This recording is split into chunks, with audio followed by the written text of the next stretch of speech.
Assalamualaikum warahmatullahi wabarakatuh. Anak-anak hebat, pada kesempatan yang berbahagia ini kita akan membicarakan topik mengenai bullying.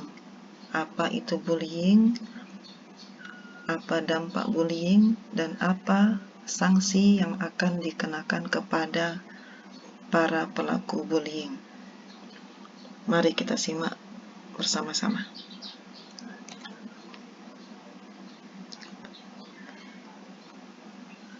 Apa itu bullying?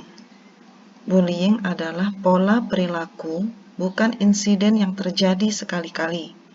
Anak-anak yang melakukan bullying biasanya berasal dari status sosial atau posisi kekuasaan yang lebih tinggi, seperti anak-anak yang lebih besar, lebih kuat, atau dianggap populer sehingga dapat menyalahgunakan posisinya.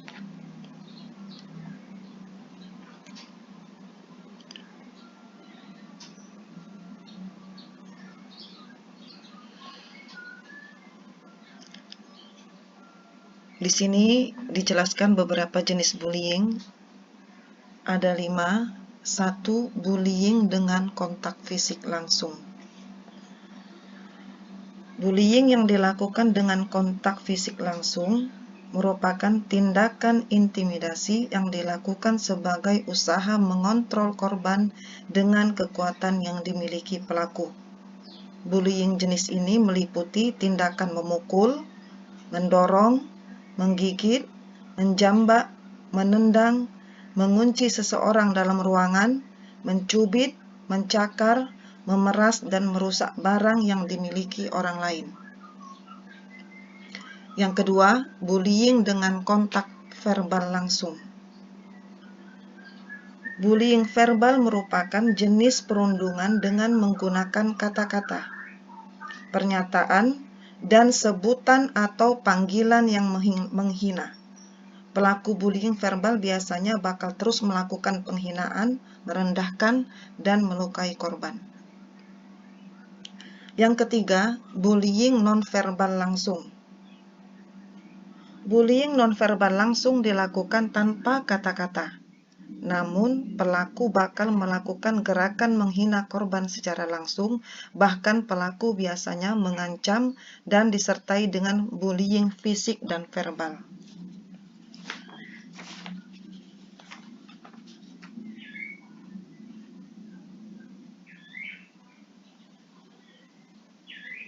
Empat, bullying nonverbal tidak langsung. Bullying nonverbal tidak langsung disebut juga dengan agresi relasional.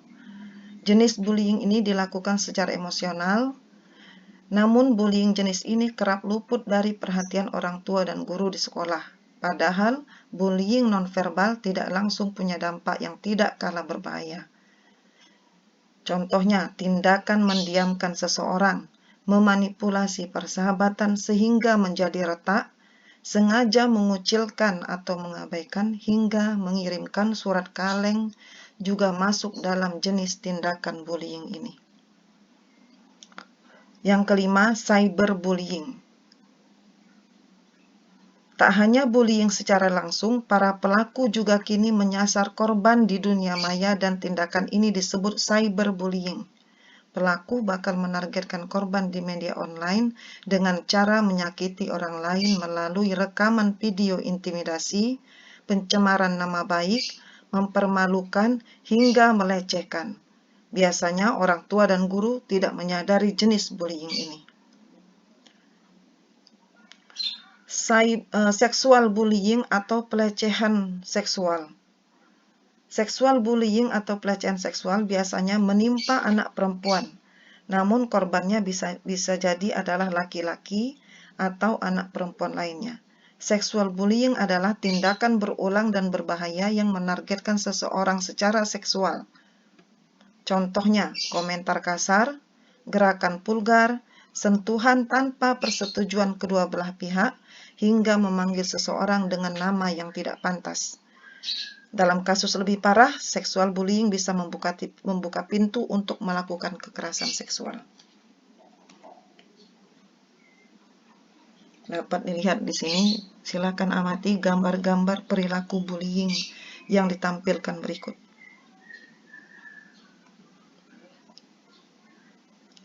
Seksual harassment atau penyerangan seksual secara seksual.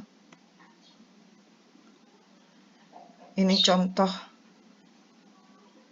bullying melalui verbal.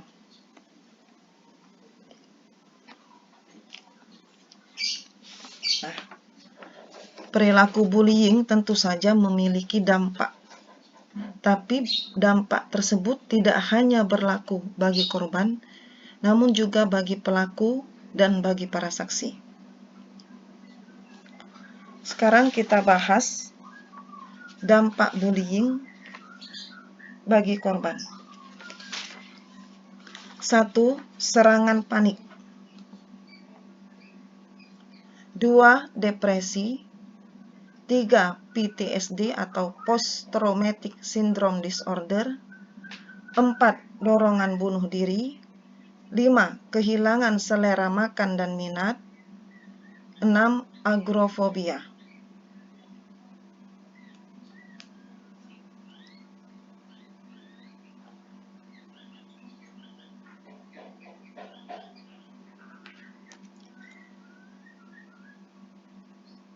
Bisa dilihat ini beberapa contoh yang dialami oleh para korban dari bullying.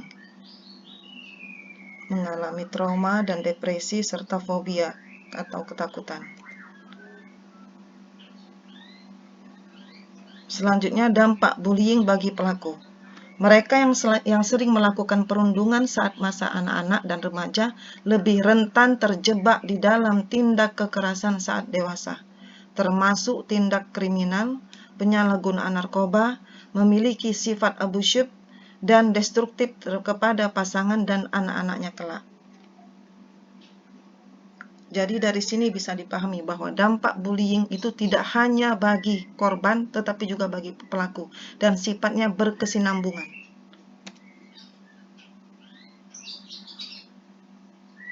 Dari gambar berikut bisa dilihat dampaknya. Narkoba, perilaku kekerasan yang akan terus-menerus menghantui para pelaku bullying. Selanjutnya, dampak bullying bagi saksi. Anak-anak atau seseorang yang menjadi saksi perundungan akan merasakan dampak psikologi berupa rasa tidak percaya diri, kecanduan alkohol dan narkoba saat dewasa. Mereka juga cenderung mengalami kegagalan di sekolah, sering membolos dan dikejar rasa bersalah yang menyiksa. Dari sini, kita sama-sama tahu bahwa begitu besar dampak bullying bagi korban, bagi pelaku, maupun bagi saksi.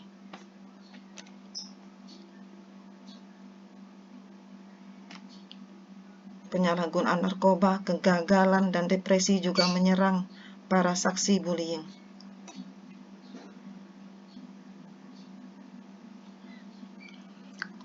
Selain dampak bagi pelaku, saksi, dan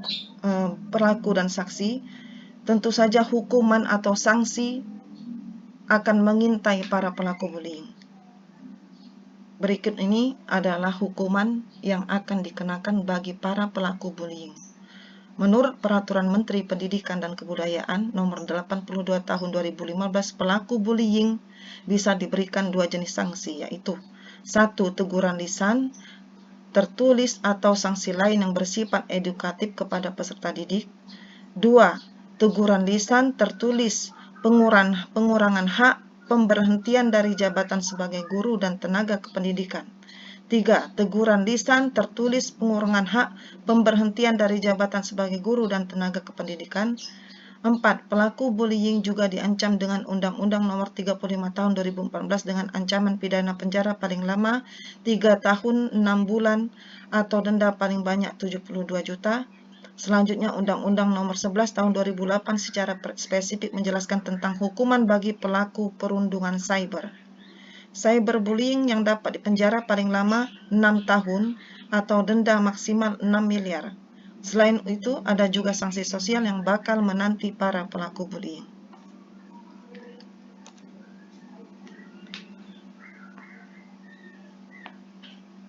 Dari sini kita sama-sama belajar bahwa bullying itu adalah perbuatan yang sangat merusak mental dan hidup seseorang.